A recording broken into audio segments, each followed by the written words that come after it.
தப்பித்துக் கொள்ள மாட்டாத ஒரு நாளும். ஹலோ, நல்லா சொல்றேன், இதை கேட்கிற யாரா இருந்தாலும், விக்கிரக ஆராதனை உன் குடும்பத்துல, உன் வாழ்க்கையில, உன் வேலையில, உன் படிப்புல, உன்னுடைய இருதயத்துல இருக்குன்னா தப்பிக்கவே முடியாதான். இது ஆணித்தரமா ஆண்டவர் சொல்றார். இதோ அவர்கள் தப்பித்துக் கொள்ள மாட்டார்கள். அக்கினிக்கு தப்பிக்கவே முடியாது. வரப்போகிற பாடுகளுக்கு தப்பிக்க முடியாது. இன்னைக்கு நல்லா இருக்கும், நம்ம வாழ்க்கை பார்க்கும் போது கேட்கும் போது நல்லா இருக்கும். ஒரு நாள் பெரிய பிரளயம் நம்ம மேல பிறழும் போது நம்ம தப்பிக்கவே முடியாது. அல்லேலூயா. அந்த வார்த்தை சொல்லிட்டு சொல்றாரு, தீங்கு அவர்கள் மேல் வர பண்ணுவேன், அப்பொழுது என்னை நோக்கி கூப்பிடுவார்கள், நான் அவர்களை கேளாதிருப்பேன்.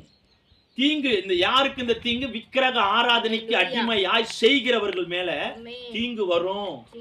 தயவா சொல்றேன்,